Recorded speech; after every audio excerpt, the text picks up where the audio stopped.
Hi everyone, welcome to Azad Revenge Stories channel. My brother thought he had exposed my deepest shame to the family. He did not know my pocket held a bank dossier capable of burying his precious project. Travis never realized walking alone simply means protecting your peace. As the room erupted in laughter right before midnight, nobody knew the woman mocked for being unmarried at 35 was the only one with the power to decide who survives the new year intact and who loses everything. I am Ember Alexander, and returning to my childhood home in St. Charles, Missouri. On New Year's Eve has always felt less like a homecoming and more like stepping onto a witness stand. The house was decorated with the exact predictable warmth my mother cultivated for the benefit of the neighbors. Pine garlands draped perfectly over the banister. Artificial candles flickered in the front windows, and the heavy scent of roasted meat hung in the air. I walked through the front door alone, just as I had every year for the past 10 years, to my family. My solo arrivals were not merely an observation. They were a confirmed terminal diagnosis. In their eyes, I was simply the career woman, the one with the severe suits, the one who paid for her own first-class flights from Chicago, but ultimately the one who was profoundly, fundamentally lonely. We gathered around the long mahogany dining table, a piece of furniture that had witnessed decades of quiet resentments. The porcelain plates clinked, providing a polite soundtrack to the silent judgments passing between courses. My mother, Morn, kept her sharp eyes fixed on my attire, silently scanning for a loose thread or a wrinkled collar she could gently, passive-aggressively critique. My father, Richard, chewed his food with deliberate, agonizing slowness, his gaze firmly planted on his plate to avoid intercepting any stray tension in the room. My sister-in-law, Lair, sat quietly next to her husband, her eyes downcast, delivering her usual masterclass in making herself completely invisible. And then there was my older brother, Travis. Travis sat at the head of the table, a position he assumed not by birthright, but by sheer suffocating volume. He thrived in this specific environment. He was the golden boy, the supposedly successful real estate developer, the ultimate family man. He spent the first 90 minutes of dinner dominating the conversation with inflated, boastful stories of his latest commercial project. He threw around projected revenue numbers in the tens of millions, bragging about securing zoning permits and playing 18 holes of golf with local politicians. I listened quietly, nodding at the appropriate intervals, cutting my prime rib into precise, measured pieces. I knew the rhythm of this night by heart. The warm-up was always an extended monologue about his greatness. The grand finale was always about my perceived failures. As the clock on the mantel ticked closer to midnight, the heavy wine bottles emptied, and the collective guard of the room naturally lowered. This was always Travis's favorite hour. It was the precise moment when he felt the overwhelming need to solidify his position at the absolute center of the family's adoration. And the fastest, most effective way for him to build himself up was to tear his younger sister down. He reached for his heavy crystal goblet filled to the brim with an expensive Cabernet. He made sure everyone knew the price of, and tapped his silver fork against the delicate rim. The sharp, ringing sound cut violently through the low hum of conversation. Everyone stopped. My mother leaned forward immediately, a proud, anticipatory smile already forming on her lips. Travis looked directly across the table, at me. His eyes gleamed with that familiar predatory smirk I had known since childhood. He raised his glass high in the air, performing a mock toast for his captive audience. Still unmarried at 35. Must be tough spending New Year's alone. His voice was loud, carrying easily into the adjacent living room and bouncing off the high-vaulted ceilings. He delivered the cruel line with the polished, practiced cadence of a stand-up comedian dropping his most reliable punchline. It was a routine he had perfected over the years, a scheduled, brutal humiliation disguised as brotherly banter. The table reacted exactly as the unwritten script dictated. My mother let out a strained, breathy chuckle, quickly covering her mouth with her linen napkin as if trying to hide the amusement. But the damaging sound was already in the air. My father shifted his weight uncomfortably, suddenly finding his half-empty water glass absolutely fascinating, choosing to say absolutely nothing. Lair shrank even further into the upholstery of her dining chair, gripping her fork until her knuckles turned white. In that split second, The underlying currency of our entire family dynamic was laid entirely bare. My mother and father silently, willingly confirmed what I had known deep down since I was a child. In this house, my dignity was merely the acceptable cost of keeping Travis entertained. My pain was the mandatory toll required to maintain the grand illusion of his superiority. They would always, without hesitation, choose his comfort over my protection. In previous years, I would have reacted exactly according to their expectations. I would have felt the hot, stinging heat rush to my cheeks. I would have forced a tight, defensive smile. I would have deflected his cruelty with a self-deprecating joke about being married to my corporate restructuring firm. Or I would have simply excused myself to the upstairs bathroom until the burning lump in my throat finally subsided. But tonight was entirely different. There was no sudden flush of embarrassment. There was no racing heartbeat thumping in my ears. The air filling my lungs felt crisp, cool, and entirely under my absolute control. I did not break eye contact with my brother. I did not raise my voice a single decibel. I moved deliberately. I set my wine glass down on the wooden table. The heavy bass met the mahogany with a soft, definitive thud that echoed in the sudden quiet. "I am not lonely," I said. My voice was completely even, dropping the temperature of the dining room by 10 instantly. "I have been married for 3 years." The silence that followed was absolute and suffocating. It was not the comfortable, natural quiet of a lull in conversation. It was the paralyzed, breathless silence of a sudden, violent impact. My mother's forced smile slid completely off her face, replaced by a slack-jawed, uncomprehending stare. My father's head snapped up violently,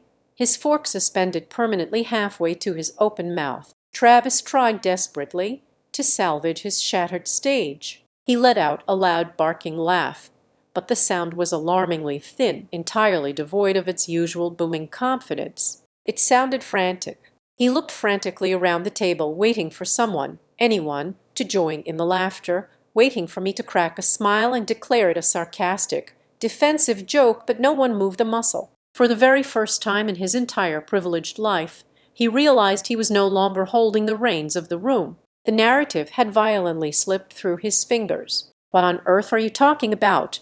Travis demanded, the arrogant smirk entirely erased from his face, replaced by a dark, defensive scowl. "Is this some kind of desperate, pathetic lie to save face tonight?" I did not argue with him. I did not offer them a sweeping romantic explanation of how I met a brilliant structural engineer on a project in Illinois, or how we quietly exchanged vows in a small private chapel in New Mexico specifically to protect our peace from this very dining table. They had forfeited the privilege of my personal details a very long time ago. I reached smoothly into the tailored pocket of my blazer, pulled out my phone, and swiped purposefully to a single favored photograph. I placed the device flat on the polished table and slid it precisely to the center, equidistant from everyone sitting there. It was a clear, high-resolution image capturing a singular moment. Me wearing a simple, elegant ivory gown, standing on a sunlit stone terrace. Beside me stood a tall,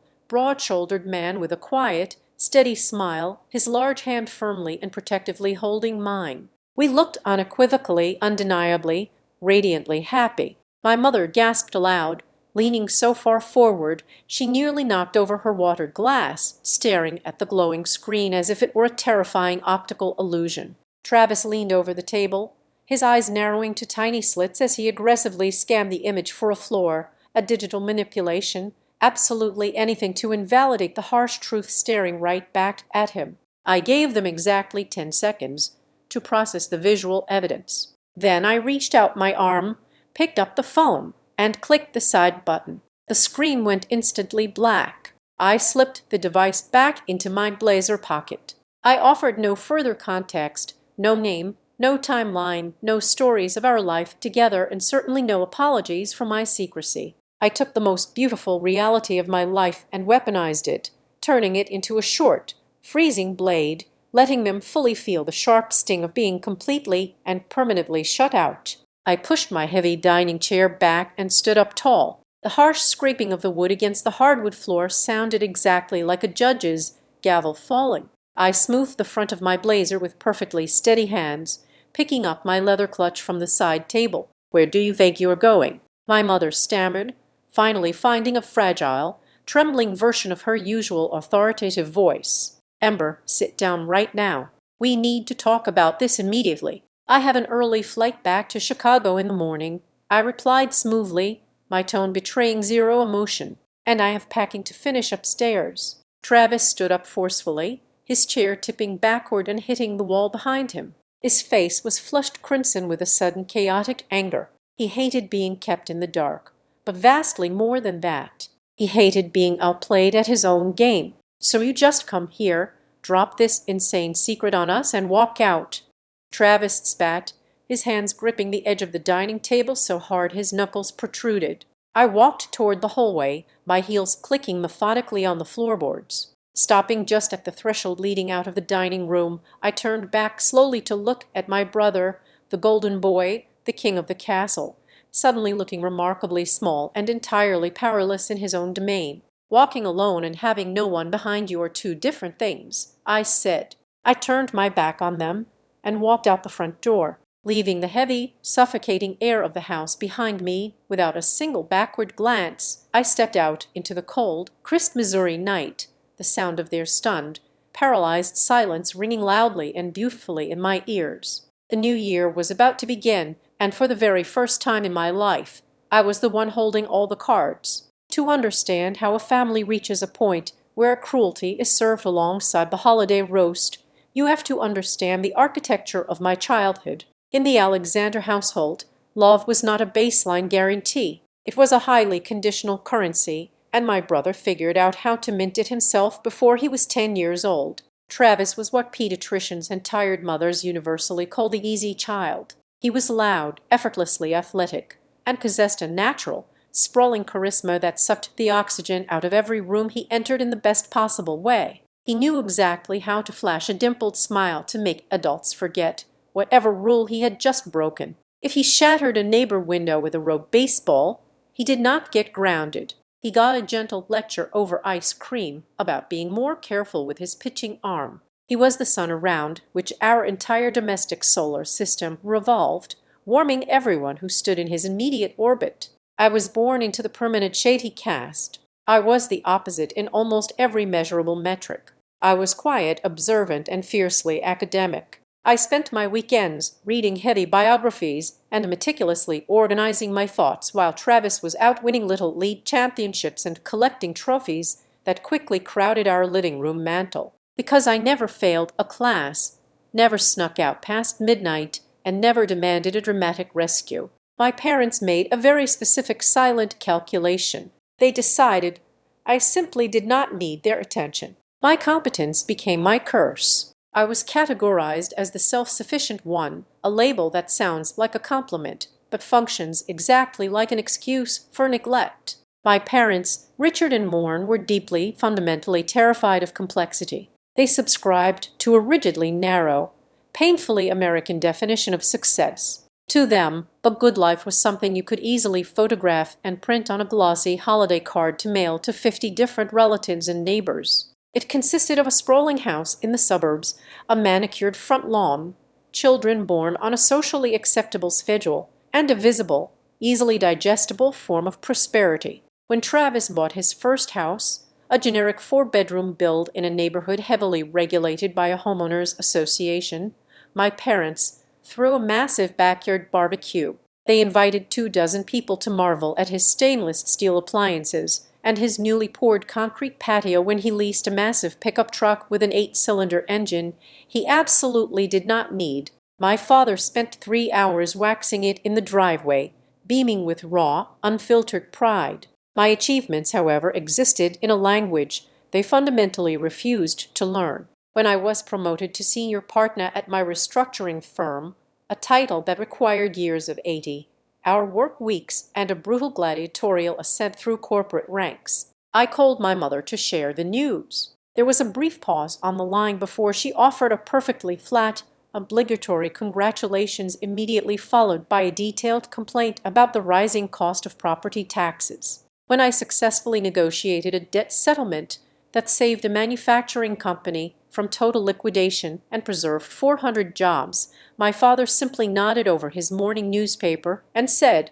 "That sounded like a lot of stressful paperwork." To them, my career was an abstract, slightly masculine hobby I was stubbornly clinging to because I lacked a husband to keep me properly occupied. My success was invisible because it did not come with a two-car garage or a matching set of toddlers. Growing up in a system perfectly rigged in his favor deeply altered Travis. He was raised in an environment where he was entirely absolved of guilt before he even had to muster an apology. If he borrowed money from my father and never paid it back, it was categorized as a minor learning experience. If he made a deeply offensive joke at family, it was brushed off as just Travis being his charming, unfiltered self. Over 30 years. This absolute lack of friction warped his psychology. He genuinely began to believe that being the center of attention was not something he had to earn. It was his inherent birthright, a divine entitlement he was owed simply for existing. Whenever I sat quietly through his endless monologues at the dinner table, the family universally dismissed it as my naturally cold, withdrawn personality. They called me the ice queen behind my back. They said I was too serious, too stiff, utterly lacking in a sense of humor. They never realized my silence was an exhaustively constructed armor. It was a sophisticated survival mechanism forged in the fires of 1,000 dismissed opinions. I learned very early in life that speaking my mind in that house was a profoundly dangerous gamble. If I corrected a false statement Travis made, I was accused of being a jealous know-it-all. If I expressed hurt over being sidelined, my mother would twist my words, accusing me of intentionally trying to ruin a perfectly pleasant afternoon. Speaking up only provided them with raw material to bend and distort until I looked like the villain. So, I stopped providing the material. I locked my inner life behind a steel vault and threw away the combination. But my silence was not enough for Travis. He did not just want to be successful. He desperately needed me to be a visible failure. His entire identity was a fragile construct built on comparison. He loved the specific intoxicating rush of placing me beneath him in front of our parents. It was a sick symbiotic dynamic. As long as I was the tragic unmarried sister, the lonely career woman freezing in a Chicago high-rise, his own life looked remarkably warm and vibrant by default. He fed off my perceived misery like a parasite. Every jab about my biological clock, every sarcastic comment about my empty apartment, every fake look of pity he shot my way was strategically designed to elevate his own status. He needed me to be the cautionary tale so he could remain the undisputed hero of the Alexander family legacy. If my life was perceived as a hollow, loveless void, then his mounting debts, his stressed wife, and his chaotic business ventures could be easily ignored by everyone sitting at the table. This fundamentally broken mechanism is exactly why the insult he hurled across the table was not a sudden slip of the tongue. It was not a joke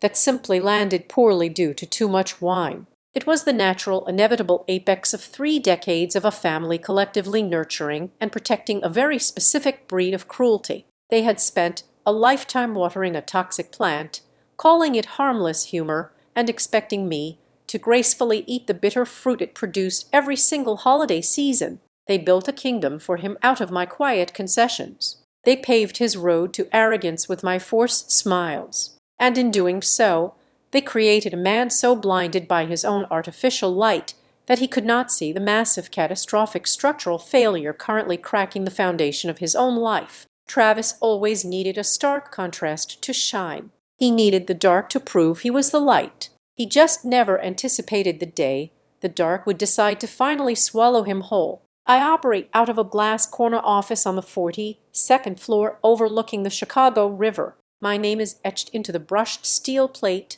beside the double doors of Holloway Finch Advisory, a boutique crisis management and corporate restructuring firm. We do not handle public relations disasters. We do not do cheerful brand turnarounds or marketing strategy pivots. We handle the ugly terminal stages of financial failure. When a mid-size logistics company is burning through its absolute last lines of secured credit, or a manufacturing conglomerate suddenly discovers its chief financial officer has been systematically cooking the books for a decade, They call me my daily reality consists of 70-hour work weeks spent dissecting impossibly complex capital structures and hunting for the hidden truth buried deep inside audited financial statements. I have built a highly lucrative, intensely demanding career entirely on my ability to detect a lie hiding inside a spreadsheet. I can spot the exact moment a desperate executive decided to fudge a revenue projection to appease angry shareholders.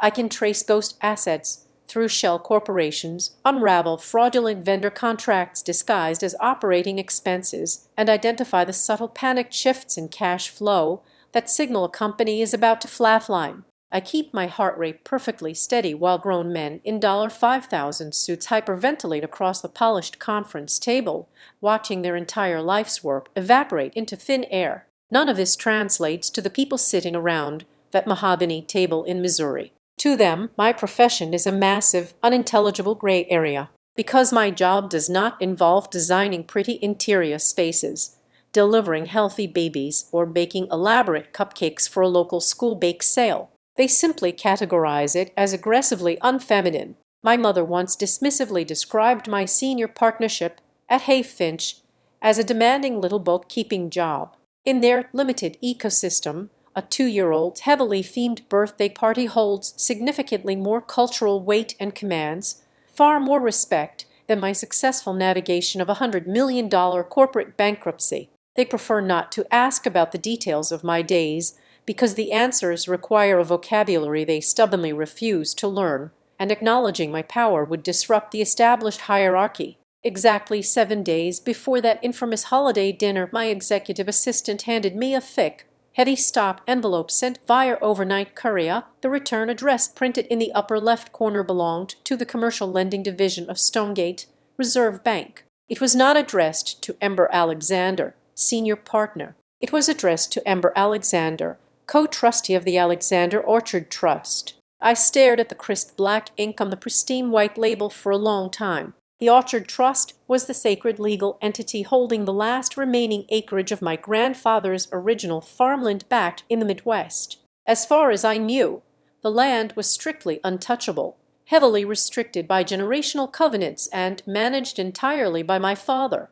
My name had absolutely no business being anywhere near a piece of banking correspondence regarding that property. I took a silver letter opener to the thick seal and slid out 90 pages of dense, heavily drafted legal agreements. It was a formal request for a mezzanine loan approval. The borrower listed on page 1 was Prairie Meridian Homes, my brother's supposedly booming real estate development company. The documents outlined a proposed master-planned commercial development he was aggressively calling Red Orchard Commons. This was the exact project he had been loudly boasting about for the past 6 months, touting it at every family gathering as his legacy, the ultimate turning point that would elevate him from a local homebuilder to a regional commercial titan. The numbers printed on those pages were staggering. He was seeking a bridge loan of $12,500,000. The interest rates were predatory, reflecting the massive risk the bank was taking. But the true horror was not the loan amount itself,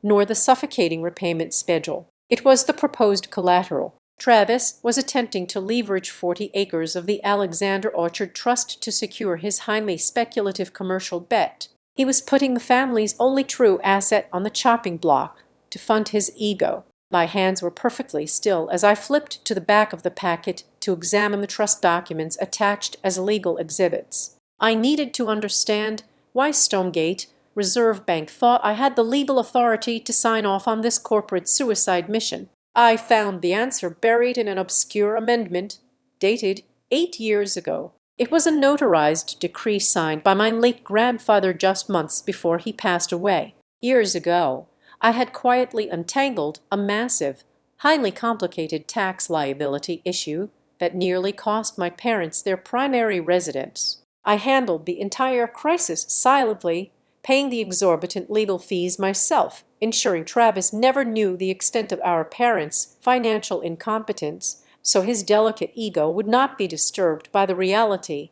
of our family's vulnerability. My grandfather, it seemed, was the only one paying attention to my silent labor. The document explicitly appointed me as a mandatory trustee alongside my father, granting me absolute legal veto power over any encumbrance, sale, or transfer of the land. The betrayal washed over me like ice water, chilling me to the bone. My father knew. Richard Alexander knew for 8 long years that my grandfather had legally placed me as the final gatekeeper to the family legacy. He deliberately hid this legal reality from me, actively violating his fiduciary duty simply because he was terrified of the violent temper tantrum Travis would throw if he discovered his little sister held the absolute keys to the kingdom. My father chose to suppress my legal rights rather than force his golden boy to ask me for permission. Most people would have picked up the phone immediately. They would have screamed into the receiver, threatened severe legal action, or demanded an emergency family meeting to confront the deception. I did none of those things. I am a professional crisis manager. I do not react blindly to the initial shock. I systematically investigate the blast radius. If a major commercial bank was actively seeking my signature for a $12 million collateralization, it meant Travis had already presented the project to them as a guaranteed deal. It meant massive financial wheels were already moving. Early investor money was being aggressively spent, and lies were being told on a colossal scale. I needed to know exactly how deep the rot went into the foundation. I needed to look at them in person in their own environment. I decided to pack my suitcase and board my scheduled flight to St. Charles. I walked into that holiday dinner completely silent about the explosive envelope sitting securely in my hotel room's safe. I sat down at that mahogany table, not as a compliant daughter and not as a submissive sister, but as a forensic auditor stepping into a corrupt, failing enterprise. I let them pour the expensive wine and carve the roasted meat. I let them play their familiar, comfortable roles of superiority. I waited patiently to see exactly who in that house was actively lying directly to my face, who was blissfully ignorant of the impending financial ruin, and who was perfectly willing to quietly mortgage my name and my future to fund my brother's delusions, all without ever once asking for my consent. I met Owen Barrett in the middle of a freezing November during a massive corporate liquidation in central Illinois. My firm had been hired to dissect and sell off the remaining assets of a severely mismanaged commercial real estate group. One of those assets was a sprawling, violently decaying industrial warehouse complex that had been abandoned for over a decade. I was standing in the center of a freezing concrete floor, surrounded by nervous executives in expensive wool overcoats who were desperately trying to spin the failing property into a viable asset. Then Owen walked in. He was the lead structural engineer contracted to assess whether the rusted steel beams could even survive another Midwestern winter. He did not wear a tailored suit or attempt to command the freezing room with a loud aggressive greeting. He wore scuffed leatherwork boots, heavy denim, and a thick canvas jacket. He simply unrolled a massive set of architectural blueprints across a dusty wooden crate, pulled out a yellow pencil, and began systematically dismantling the executive's optimistic projections with calm, devastatingly precise mathematics. I watched him from across the cavernous room. In my world, and especially in my family, men operate by taking up as much auditory and physical space as possible. They posture, they interrupt, and they view any conversation as a zero-sum game they must explicitly win. Owen was the absolute antithesis of that exhausting performance. He possessed a rare grounded density. He only spoke when he had a definitive answer. He listened with his entire focus, and he never once raised his voice to make a point. When the meeting concluded and the executives skewered back to their heated luxury sedans, I stayed behind to review the site maps. Owen offered to walk the perimeter with me to point out the invisible stress fractures in the foundation. We spent 3 hours walking through the freezing dust. I'd asked him complex, demanding questions about load-bearing walls and tensile strength, and he answered them with a quiet respect that completely disarmed me. He did not talk down to me, nor was he the slightest bit intimidated by the speed at which my mind worked. For the very first time in my adult life, I did not feel the distinct suffocating pressure to soften my edges or hide my intelligence to make a man feel more comfortable. Our relationship did not begin with dramatic theatrical gestures. It grew quietly, taking root in the margins of our demanding schedules. It started with late-night dinners at an empty diner off the interstate after a 14-hour workday. It evolved into long Sunday drives out toward the lake, sitting in the comfortable warmth of his truck, discussing everything from corporate bankruptcy laws to the structural integrity of suspension bridges. I fell in love with him because he offered a profound radical peace. He was a man who evaluated the hidden strength of foundations for a living, and he saw right past the cold, heavily armored exterior I presented to the world. He found the core of who I was, and he decided it was entirely structurally sound. We existed in a beautiful, insulated bubble for a year. Then I made the agonizing mistake of trying to merge my two worlds. I brought Owen home to St. Charles for Thanksgiving. I wanted desperately to believe that maybe, just maybe, my family could behave like a normal, functional unit for one single evening. My hope evaporated before the appetizers were even served. Travis took exactly 20 minutes to identify Owen as a target. My brother could not comprehend a man who did not boast about his income or demand the center of attention. Because Owen was quiet, Travis assumed he was weak. Over the roasted turkey, Travis started aggressively interrogating Owen about his profession, mocking the title of structural engineer and asking if it was just a dressed-up term for a blue-collar construction worker with a fancy calculator. When Owen calmly explained that his firm handled the safety compliance for massive commercial skyscrapers, Travis immediately shifted tactics. He spent the rest of the meal trying to hustle Owen, digging into his professional network to extract free architectural favors and cheap contracting hookups for his own residential lots. My mother was equally insidious. While I was in the kitchen slicing the pumpkin pie, she cornered me against the marble counter. She leaned in close, offering a sugary, venomous smile, and asked if having a serious man in my life meant I was finally going to slow down. She asked if I was ready to quit my demanding little corporate job and live a softer, more appropriate life. She looked at my relationship not as a source of joy, but as the final necessary tool to cure me of my independence. We left the house hours before we were scheduled to. The drive back to Chicago was heavy and dark. I sat in the passenger seat of Owen's truck, watching the highway lights blur past the cold window, waiting for the inevitable explosion. I braced myself for him to be furious, to demand an apology for the disrespect he endured, or worse, to tell me that dealing with my family was a burden he had no interest in carrying. Instead, the cabin of the truck remained perfectly calm. Owen kept his eyes steady on the dark road, his hands relaxed on the steering wheel. He reached across the center console and took my hand, lacing his rough fingers through mine. He did not raise his voice. He simply said, "They do not hate your happiness. They hate the fact that your happiness no longer requires their permission."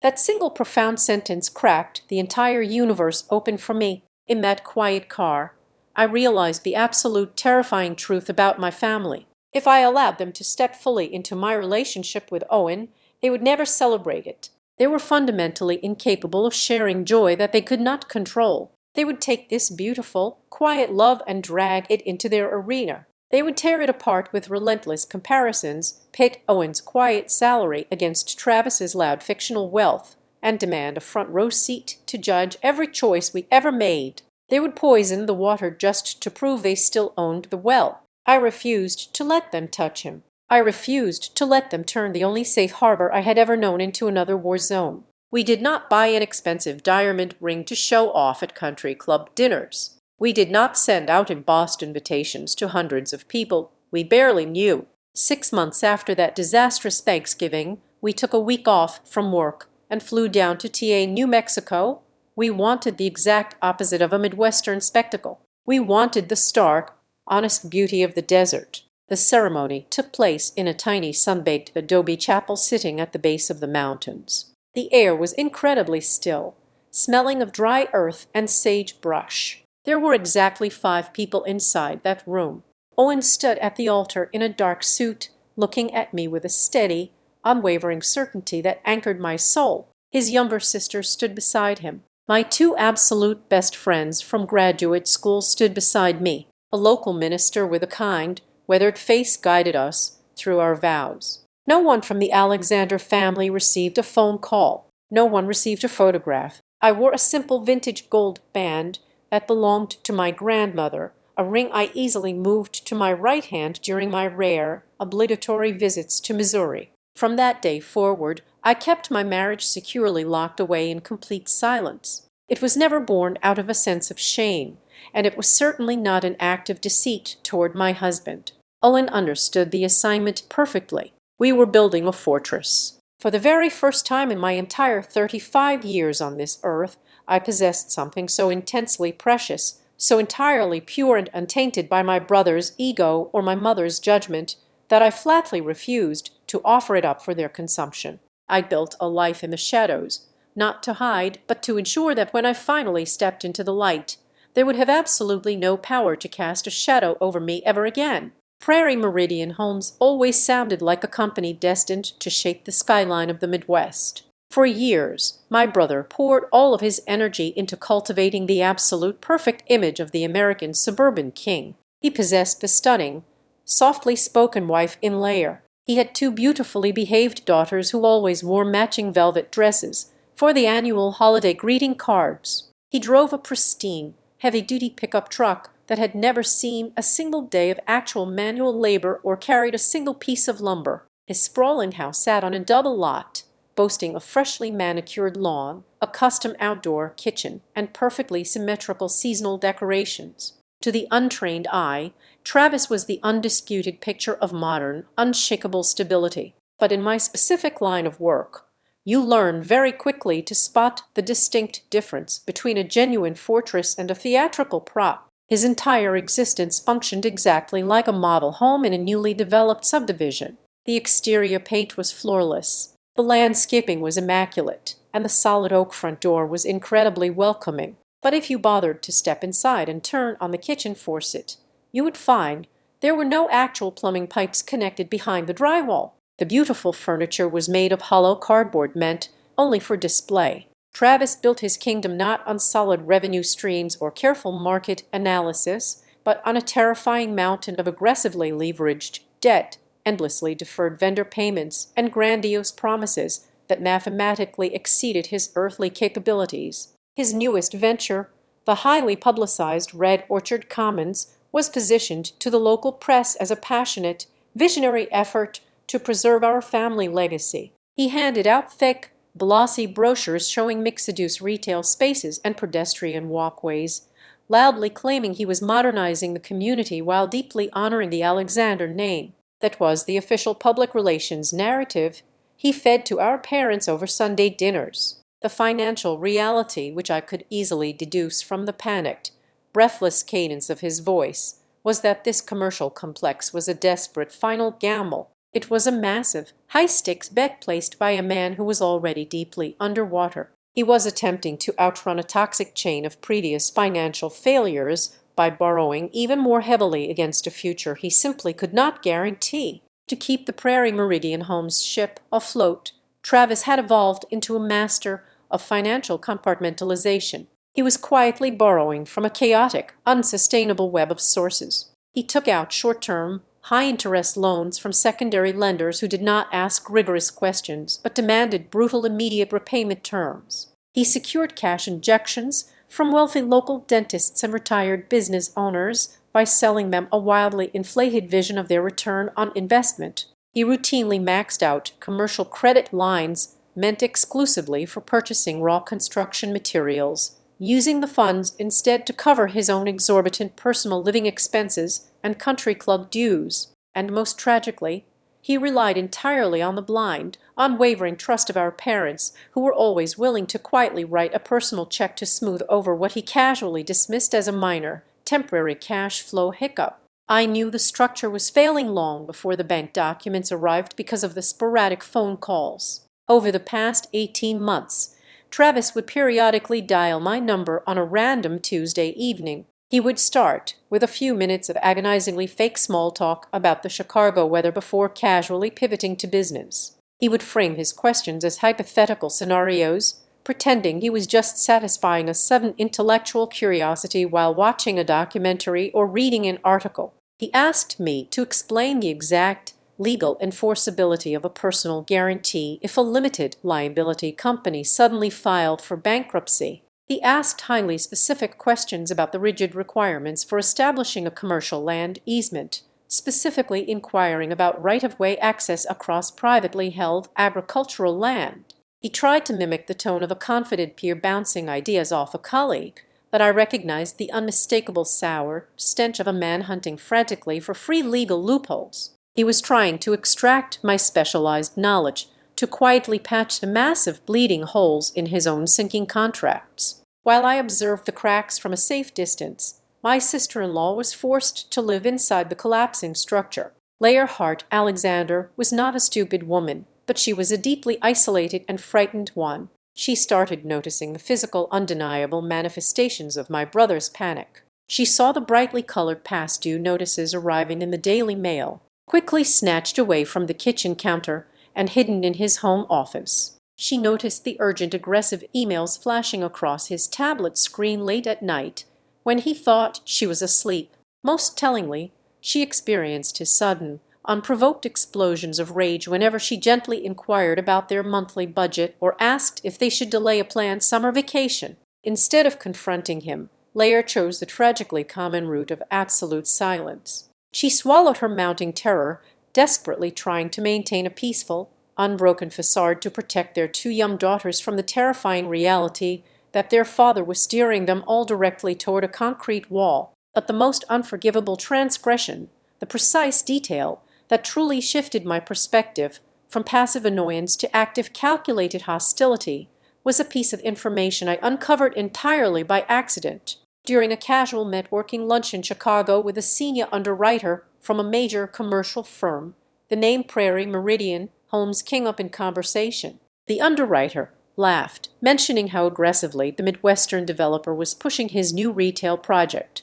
Then he casually remarked that the developer was boasting heavily about his secret weapon. Travis had been sitting in pristine conference rooms, looking sophisticated private investors dead in the eye and explicitly bragging that his younger sister was a ruthless senior partner at a premier corporate restructuring firm. He heavily implied, without ever putting it in writing, that I was acting as the shadow advisor for Red Orchard Commons. He allowed them to firmly believe that my professional reputation, my firm's prestige, and my forensic expertise were implicitly backing his chaotic venture. He was actively weaponizing my hard-earned credibility to secure millions of dollars in funding for a project I had never once agreed to evaluate. Suddenly, the escalating cruelty at the family dinner table made perfect clinical sense. The closer Travis drifted toward total financial ruin, the more utterly terrified he became of his own inadequacy. He was drowning in a dark sea of defaulted loans, forged documents, and broken promises.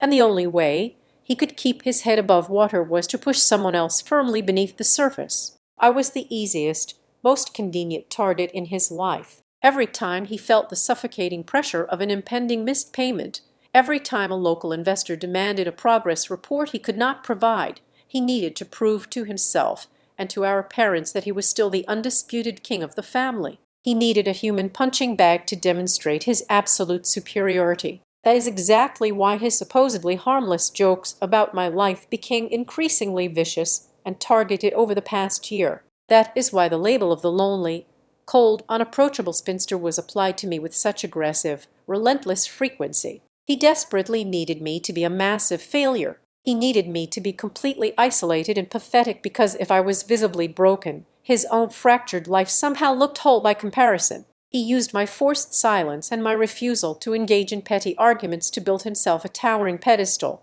never once realizing that the woman he was mocking for having absolutely no one standing behind her was the very same woman whose stolen professional shadow was the only thing keeping his artificial empire from collapsing into dust. By the time my morning flight touched down at O'Hare International Airport on the first day of the new year, my phone had morphed into a radioactive object. I sat in the back of a black executive car heading toward downtown Chicago, watching the illuminated screen vibrate with dozens of desperate notifications. My mother had left 6 weeping voicemails over the span of 4 hours. Each message escalated in theatrical devastation, transitioning from breathless shock to bitter accusations, demanding to know how her own flesh and blood could maliciously deprive her of a wedding day. My father sent 2 stiffly worded text messages, entirely bypassing the emotional betrayal to accuse me of letting a simple, harmless joke go entirely too far and ruining the holiday for everyone. And then there was my brother. Travis bombarded me with a relentless stream of venomous paragraphs. He furiously asserted that I had spent months meticulously planning that exact moment just to humiliate him in front of his captive audience. He called me bitter, spiteful, and desperately eager to tear down his happiness because I could not handle being the outcast. I did not engage in a drawn-out emotional debate. I waited until I was standing in the quiet, sterile sanctuary of my own kitchen before I initiated a single group call to my parents, when my mother immediately launched into her tearful monologue about being robbed of a mother's sacred right to see her daughter walk down the aisle. I cut her off with a perfectly leveled, icy tone. I told them they had not lost the right to know about my life. They had simply lost the privilege of being a priority. I explained that for over 3 decades, they had actively proven their home was an emotionally unsafe environment for anything I truly valued. I calmly stated I was under no legal or moral obligation to feed my joy to a room that only knew how to chew on my shortcomings to make Travis feel taller. I hung up the phone before either of them could formulate a defensive response, leaving them alone with the cold truth. When Owen walked through the front door of our apartment that evening, dropping his heavy keys on the entryway table and shrugging off his winter coat, I was sitting at the dining island. The thick 90-page banking dossier was spread out under the warm pendant lights, sitting right next to my laptop. I poured him a glass of neat bourbon and told him everything. I recounted the heavy silence at the dinner table, the look on my brother's face when I slid the photograph across the mahogany wood, and the swift exit I made into the freezing night. Then I slid the Stonegate Reserve Bank documents across the marble counter toward him. For the very first time in my life, the 2 massive, carefully guarded compartments of my existence, my hidden, peaceful marriage, and my family's impending financial collapse, violently collided.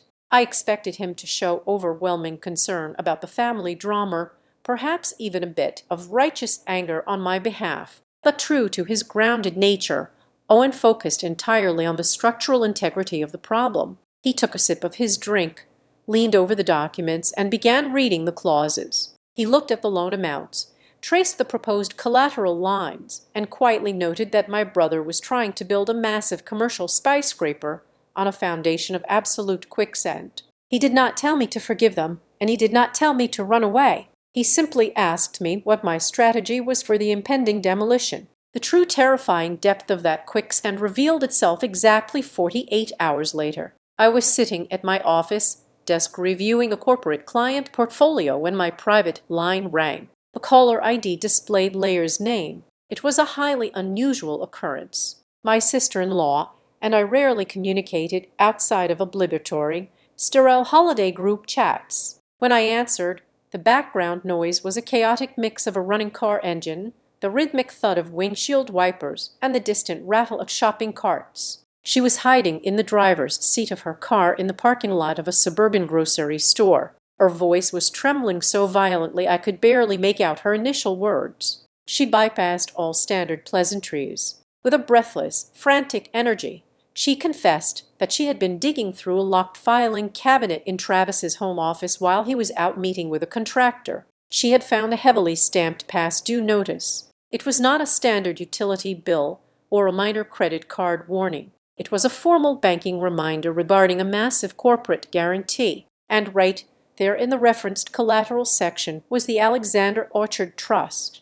More chillingly, the document bore the very clear notarized signature of my father. Then Layer broke down completely. Through heavy, suppressed sobs that echoed painfully through the phone speaker, she admitted something that turned my blood completely cold. Travis had not just been borrowing from external lenders and manipulating commercial banks. 3 months ago, he had quietly drained 75% of their 2 young daughters' college savings accounts. He swore to her it was just a temporary, necessary maneuver to float the company payroll for a single fiscal quarter. He had promised on his own life that he would replenish every single penny the moment the Red Orchard Commons close-in was finalized. He had leveraged his own children's future, stealing their educational security to buy himself another 90 days of pretending to be an untouchable real estate titan. She was terrified, completely trapped in a house built on lies, and she begged me to tell her what to do. Before I could fully process the sheer magnitude of Travis's domestic theft, another piece of the crumbling architecture fell into place, confirming my absolute worst suspicions. My father called me on my secure cell phone late that same evening. Richard Alexander never called me just to chat, and he certainly never called me after 9:00 at night. He sounded completely hollowed out, his usual authoritative Midwestern baritone reduced to a raspy, panicked whisper. He did not attempt to deny the existence of the trust paperwork. He did not pretend ignorance about the impending bank deadline or the documents sitting on my desk. Instead, he resorted to begging. He pleaded with me to just let this one specific thing slide. He asked me to sign whatever consent forms the bank sent over, promising that we would all sit down as a family and figure out the exact repayment details after Travis secured his final funding. He explicitly begged me not to make a scene before the scheduled final review meeting with Stonegate Reserve Bank. By asking me to remain silent and simply sign my name, my father inadvertently confirmed that he knew exactly how illegal and desperate this maneuver was. He was fully aware that Travis was attempting to pledge a generational asset he did not wholly own, and my father was actively choosing to facilitate a massive financial fraud rather than face the wrath of his golden boy's failure. Sitting in the dark of my living room, watching the city lights reflect off the freezing surface of the river, the entire paradigm of my family shifted permanently. The theatrical confrontation on New Year's Eve, the shocked faces, the shattered illusion of my loneliness, that was merely the superficial layer of the rot. I had believed I was simply defending my personal dignity against a lifelong bully. But the desperate calls from Lair and my father revealed a much darker, vastly more dangerous reality. Underneath the emotional abuse and the petty dinner table insults lay a catastrophic financial crime capable of entirely wiping out multiple generations of hard-earned wealth and putting my father in federal prison. The narrative had officially pivoted. The stakes were no longer about whether Travis looked foolish in front of his sister. The stakes were the roof over my nieces' heads, the legal freedom of my aging parents, and the survival of the only pure legacy my grandfather left behind. The absolute worst thing my brother was about to lose was no longer his manufactured pride or his unearned seat at the head of the table. He was about to lose the entire elaborate fraudulent ecosystem he had meticulously constructed around his image as the most successful man in our bloodline. And for the very first time in my career, the failing enterprise I was preparing to ruthlessly dismantle belonged to my own flesh and blood. I closed the heavy glass door of my corner office, turned off my personal cell phone, and treated my own family exactly like a hostile corporate takeover. I had spent over a decade dissecting the fraudulent behavior of desperate executives. But there is a profoundly different visceral reaction when the criminal you are actively profiling shares your own bloodline. The cold, precise machinery of my professional training took complete control over my emotions. I poured a cup of black coffee, sat down at my desk, and began pulling every available public record in the state of Missouri. First, I accessed the county clerk digital database to review the specific legal filings associated with the Red Orchard Commons development parcel. I cross-referenced the property identification numbers with the heavy banking packet sitting on my desk, buried deeply within the preliminary loan disclosures. On page 47 of the appendix, I located the exact mechanism of my brother's deception. It was a formal consent memo. The document explicitly declared that the acting co-trustee of the family estate had been thoroughly briefed on the collateralization strategy and had granted absolute legal authorization to proceed. I stared closely at the screen, analyzing the digital footprint. Travis had not simply taken a blue pen and forged my signature on a dotted line. Outright physical forgery requires a certain type of brazen courage he fundamentally lacked. Instead, he opted for a highly sophisticated, cowardly digital manipulation. He had dug through his digital archives and found a 2-year-old email chain regarding a trivial property tax clarification for the estate. That old email concluded with my formal, heavily encrypted corporate digital signature block. Travis had meticulously extracted That specific digital footprint converted the file format and seamlessly spliced it into an entirely fabricated email thread. He created a fake conversation where he appeared to ask for my blessing on the massive commercial bridge loan, and he attached my stolen signature to make it look as though I had replied with my enthusiastic consent. It was a calculated, premeditated act of wire fraud. Then I turned my rigorous attention to my father's involvement. My initial fear was that Richard Alexander had been an active, willing participant in this criminal conspiracy from the very beginning. But as I scrutinized the primary pledge agreement, I realized my father was not a criminal mastermind. He was merely a desperately naive old man who trusted his golden boy implicitly. I pulled up the original county zoning application for the commercial infrastructure adjustments. By analyzing the scanned documents, I noticed a glaring fatal inconsistency. The final signature page, bearing my father's distinct handwriting, did not match the paper, the margin formatting, or the pixel density of the preceding legal text. The truth became immediately devastatingly obvious. Sometime last year, Travis had casually asked my father to sign a blank addendum page, likely claiming it was a simple routine utility permit for the construction site. My father, eager to support the family legacy without dealing with the stressful paperwork, blindly signed the blank sheet. Travis then maliciously detached that specific signature page and permanently bound it to a financial pledge agreement of vastly higher, catastrophic legal consequence. The commercial project was heavily laden with yet another massive unexploded landmine. I opened the architectural site plans that Travis had proudly submitted to his private investors. He had secured millions of dollars in early funding by presenting a grand, highly accessible vision for the retail center. The glossy renderings depicted a wide, beautifully landscaped four-lane access road serving as the main entrance to the plaza. But when I overlaid his commercial blueprints onto the county surveyor maps, the blood rushed completely out of my head. That grand eastern entrance did not physically sit on his commercial plot. The proposed road cut directly through the easternmost edge of the family agricultural trust. He had legally promised his investors a permanent right of way, a commercial easement across restricted generational land that he had absolutely zero authority to touch. Without that specific access road, the entire commercial site plan was legally landlocked and fundamentally worthless. He had sold his investors a gateway that simply did not legally exist. I needed to understand exactly where the initial investor capital had actually gone. The broader real estate market was slightly sluggish, but it was not nearly bad enough to account for a $12 million crater in his corporate balance sheet. I bypassed the standard income statements and went straight for the publicly recorded mechanics liens and vendor payment histories. The trail of stolen money was shockingly easy to follow once I knew exactly what I was looking for. The massive capital injections meant for pouring commercial concrete foundations and erecting steel framing had been violently rerouted through a series of opaque secondary operating accounts. Hundreds of thousands of dollars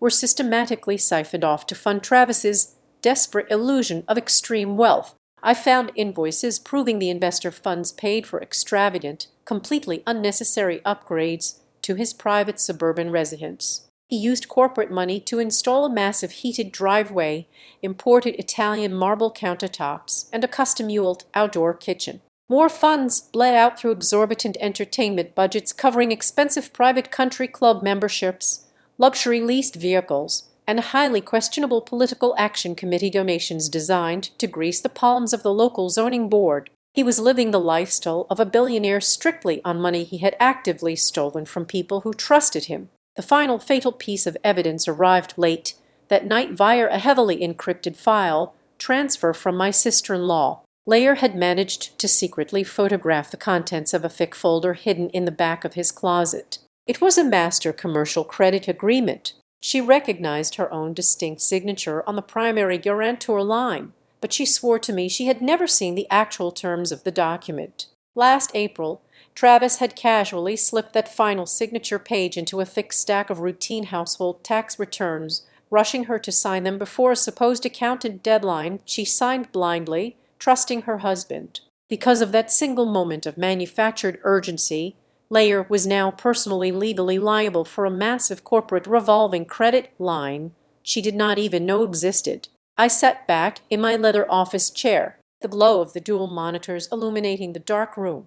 The entire picture was finally completely clear. If I chose the path of least resistance, if I folded my hands and played the familiar role of the quiet, accommodating daughter simply to preserve the fragile, artificial peace of our family, the subsequent fallout would be completely apocalyptic. The bank would inevitably seize the generational land, wiping out my grandfather's entire legacy. Layer would be completely bankrupted and dragged through years of vicious, humiliating civil litigation, absolutely destroying any chance of a stable future for my two young nieces. And worst of all, Travis would walk away, having learned the exact same toxic lesson he had been taught every single day of his privileged life. He would learn that his reckless, destructive behavior carried absolutely no personal consequences. He would learn that he could commit outright fraud, shatter his own family, and still expect the women around him to quietly drop to their knees and clean up the shattered glass.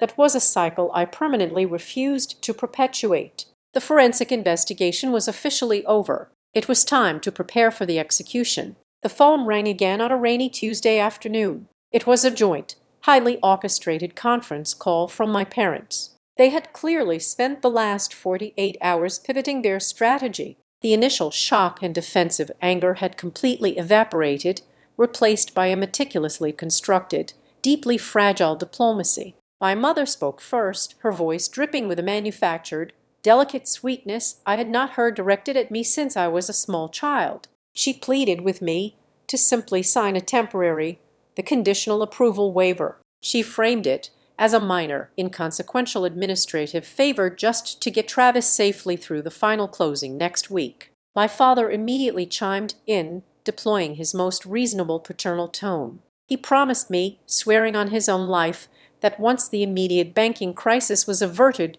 and the commercial funds were securely transferred, the entire family would sit down around the mahogany dining table and discuss the situation like mature adults. They promised absolute financial transparency moving forward. They promised that Travis would repay the trust within 6 months. Listening to their desperate, carefully rehearsed negotiation, I felt a profound, exhausting clarity wash over me. I saw the absolute naked truth of their request. They were not asking for a fair compromise, and they certainly were not offering genuine accountability. They were executing a highly sophisticated emotional shakedown. They still fully expected me to lay my own financial safety, my professional reputation, and my legal integrity directly onto the sacrificial altar of my brother's towering ego. They had simply dressed up the sacrifice in vastly softer vocabulary and layered it with incredibly subtle toxic moral guilt. They were asking me to actively validate a massive federal fraud just to spare them the extreme discomfort of finally holding their golden son accountable for his own catastrophic failures. I did not raise my voice. I did not hurl bitter accusations, nor did I waste my breath recounting the extensive, undeniable evidence of forgery and embezzlement I had already uncovered.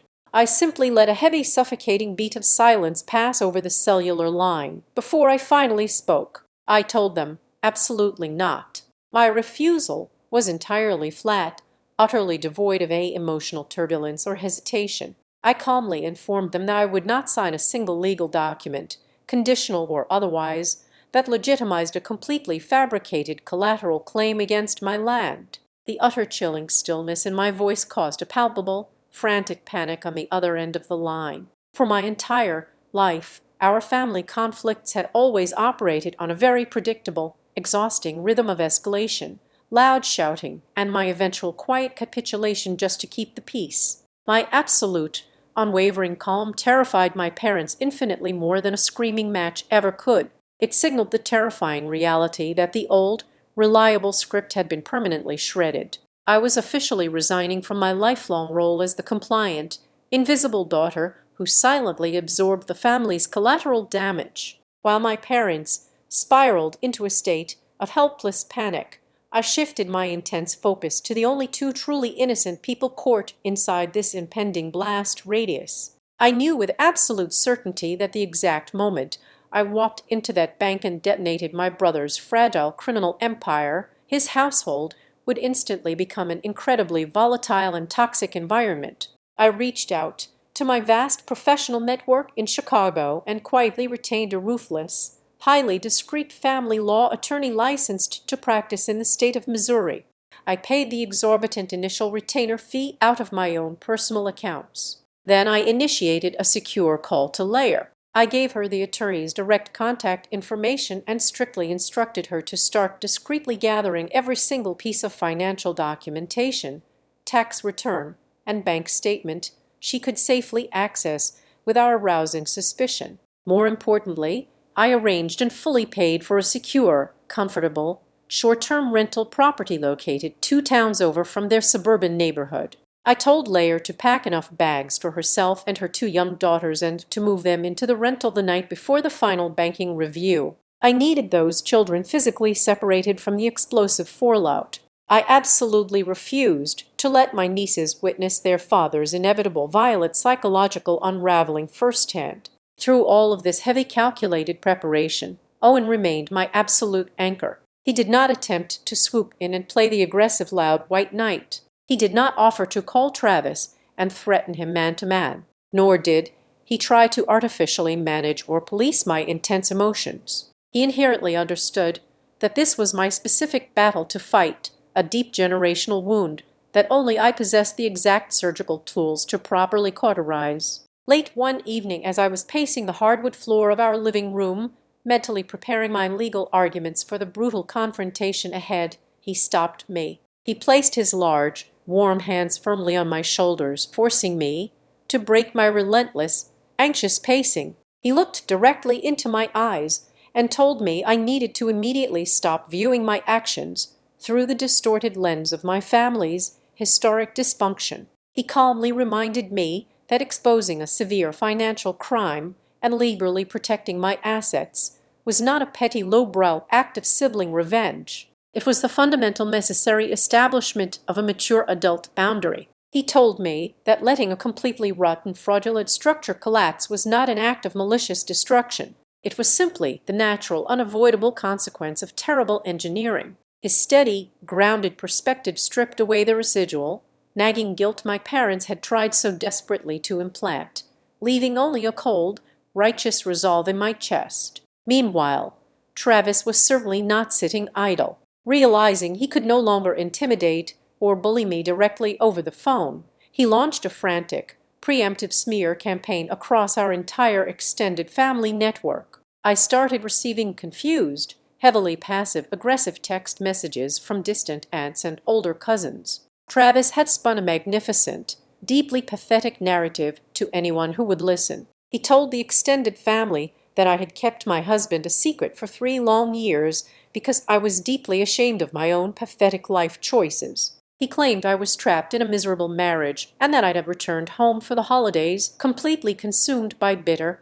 unhinged jealousy over his booming commercial success. He painted a vivid picture of a deranged, vindictive spinster sister who was actively trying to sabotage his glorious legacy project simply because she could not stand to see him thrive. He was frantically building a massive defensive wall of lies, desperately hoping the sheer, overwhelming volume of his victimhood would entirely drown out the truth when it finally surfaced. His pathetic, scrambling lies hardly registered with my consciousness, because that very same afternoon I found something that completely changed the emotional trajectory of my entire mission. I was systematically going through the original yellowed archival files of the Alexander Orchard Trust, searching for a specific historical land survey, when a heavy cream-colored envelope slipped out from between 2 thick leather-bound legal binders. It was firmly sealed, with my full name written across the front in my grandfather's distinct, shaky,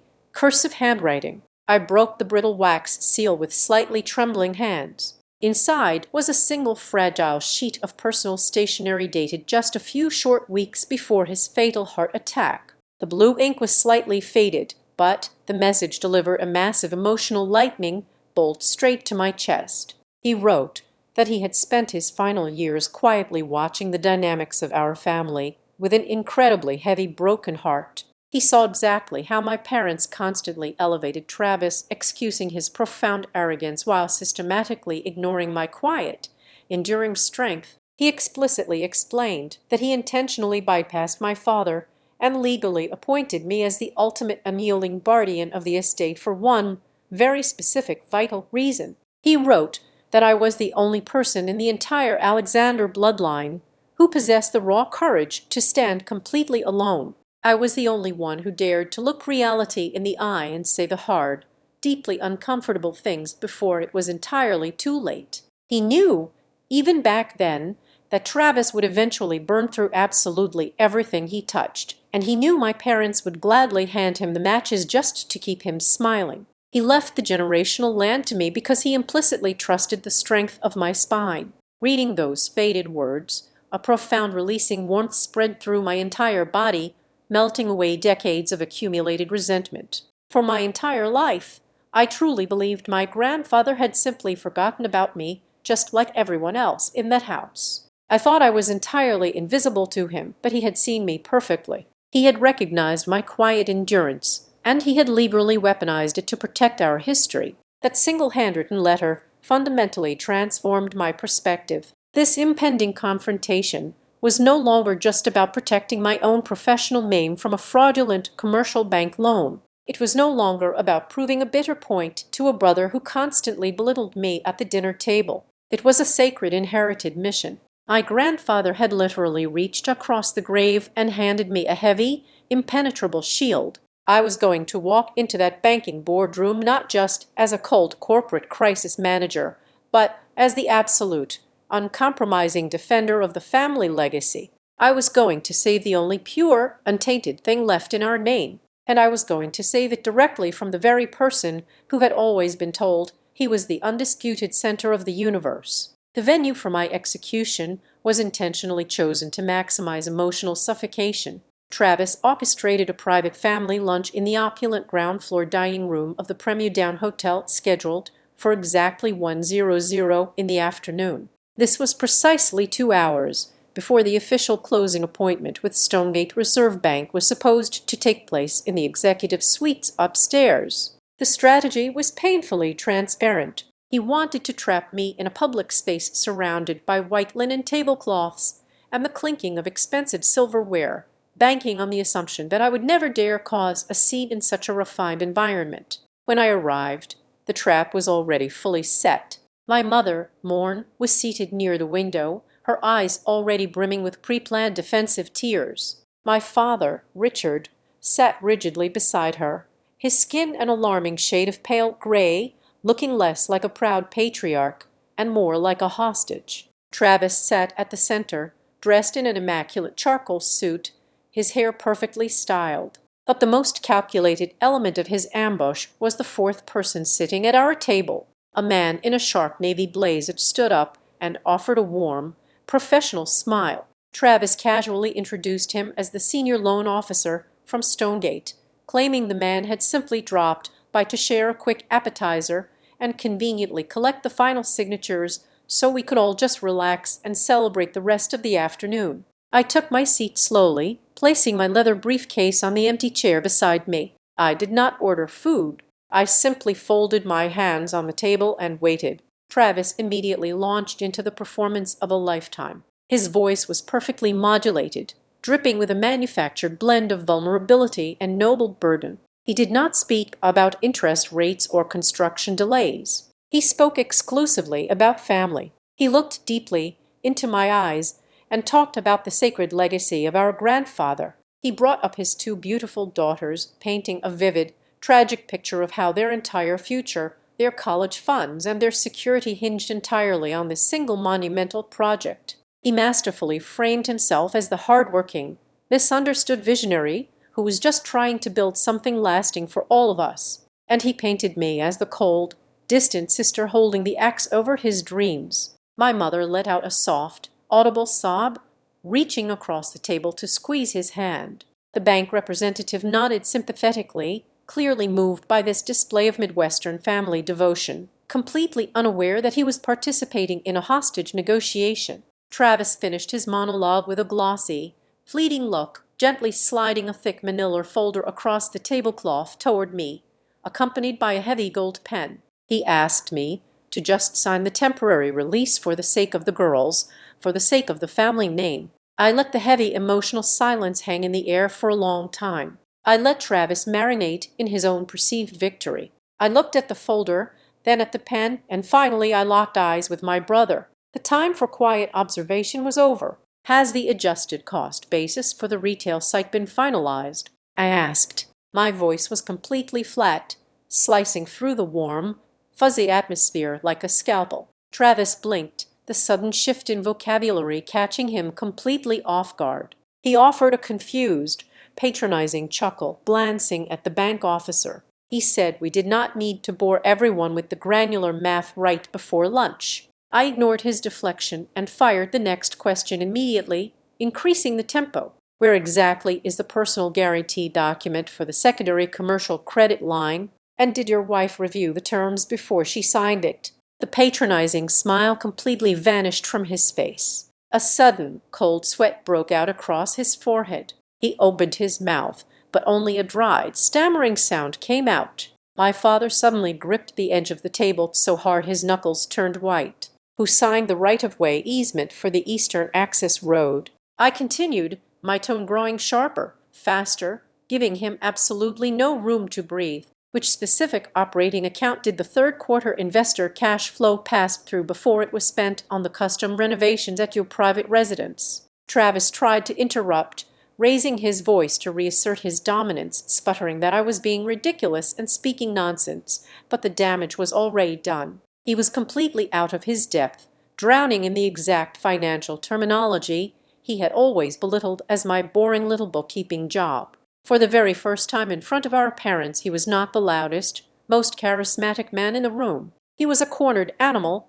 brutally exposed by his own glaring, catastrophic ignorance. I did not wait for him to formulate a lie. I reached into my leather briefcase and retrieved 3 distinct items, placing them deliberately on the white tablecloth right next to his unread menu. The first item was the heavily embossed, legally notarized document from my grandfather, proving my absolute authority as the sole co-trustee of the Alexander estate. The second item was a meticulously color-coded spreadsheet I had personally generated, clearly tracking the exact movement of stolen investor funds directly into his personal bank accounts over the past 12 months. The third item was the most devastating. It was a printed copy of the digital forensic report highlighting the precise time and date stamp of the email he had maliciously spliced and forged to fake my consent.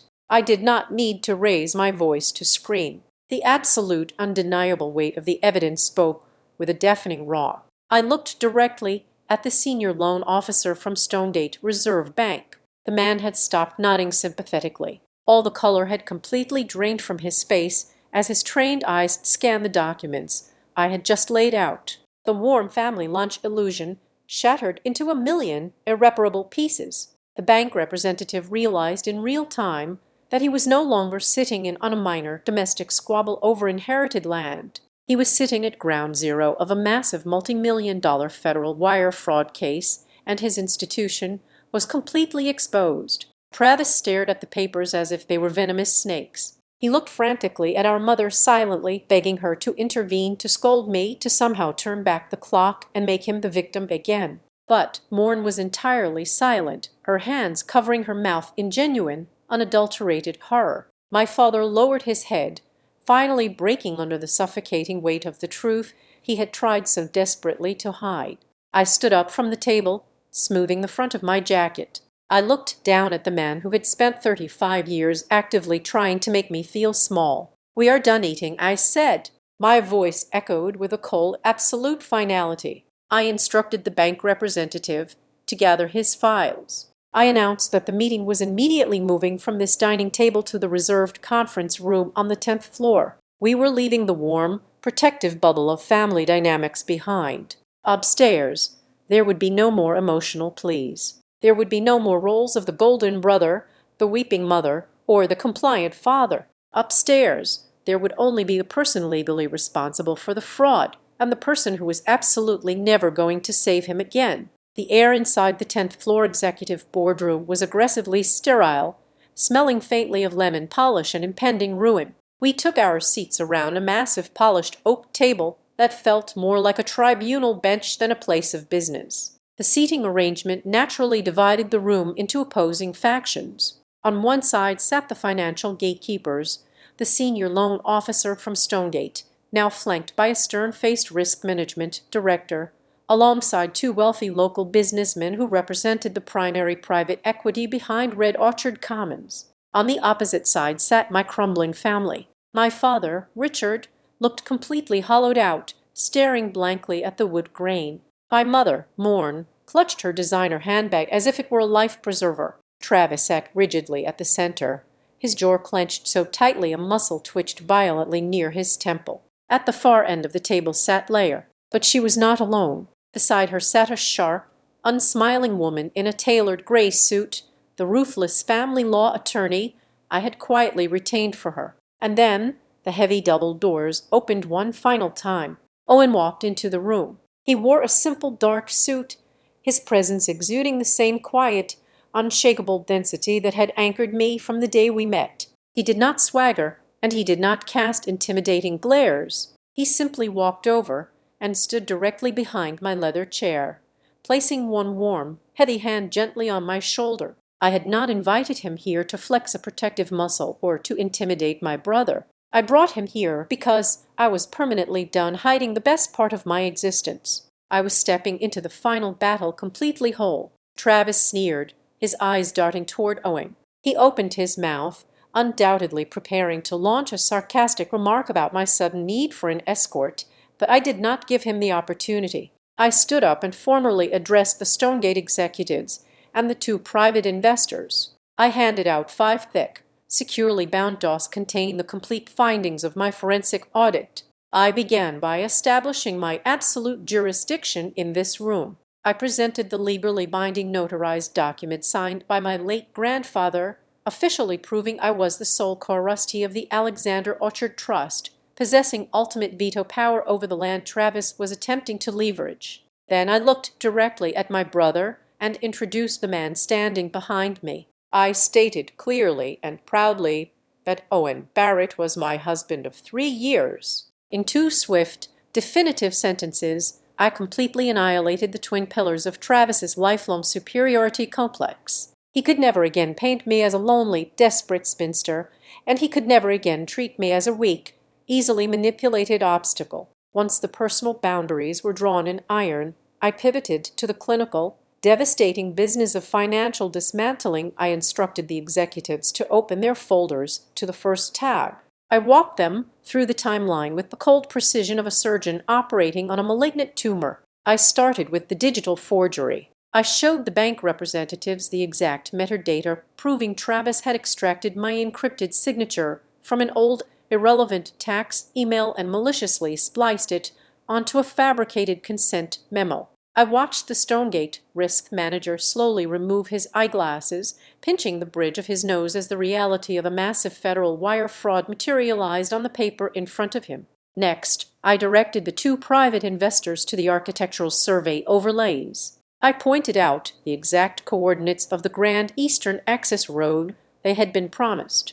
I explained that Travis had absolutely no legal authority to grant a commercial easement across restricted generational agricultural land. He had sold them a multi-million-dollar gateway that was nothing more than a highly illegal fictional drawing. Then I delivered the final fatal blow to his professional credibility. I looked at the 2 investors and asked them if Travis had ever implied that Holloway Finch Advisory, my corporate restructuring firm, was quietly consulting on this development. The older investor nodded slowly, his expression darkening into a furious scowl, confirming they felt secure pouring money into the project specifically because they believed my firm was standing in the shadows to guarantee the financial structure. I stated for the official record that neither I nor my firm had ever reviewed, endorsed, or supported a single phase of Red Orchard Commons. Finally, I laid out the bank records showing the blatant misappropriation of funds. I traced the precise path of their investment capital flowing out of the primary commercial accounts and directly into the custom Italian marble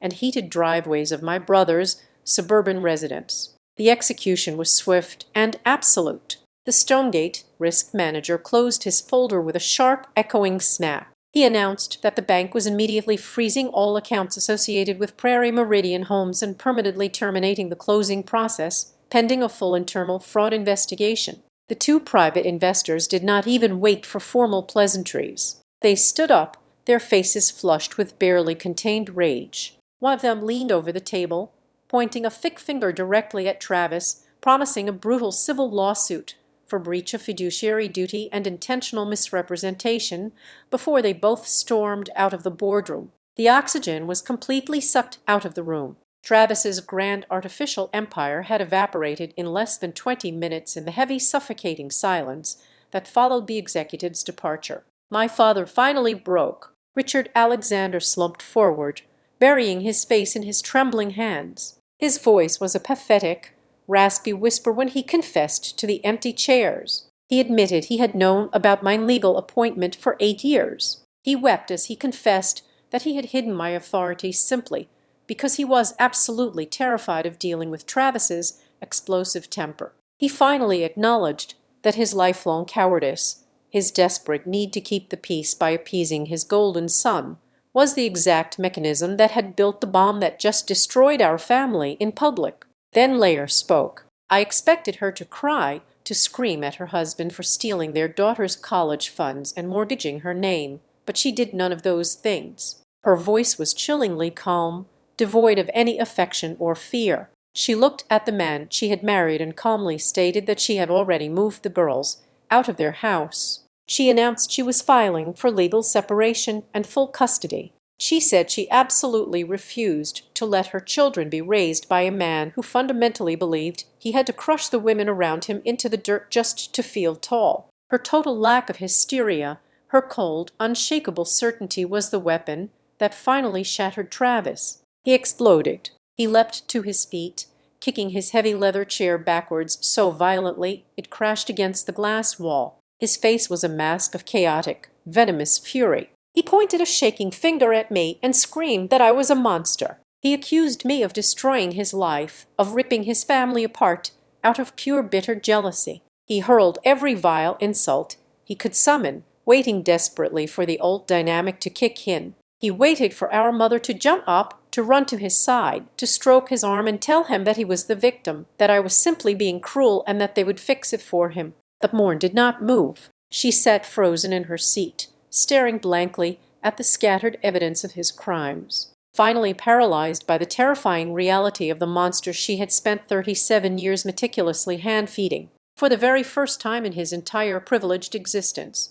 Travis stood alone in a room throwing a massive tantrum, and absolutely no one ran to shield him from the consequences. He had no audience left to laugh at his cruel jokes, and no one left to clean up his catastrophic mess. Owen gently squeezed my shoulder. I picked up my briefcase, turned my back on the screaming man, and walked out of the boardroom with my husband.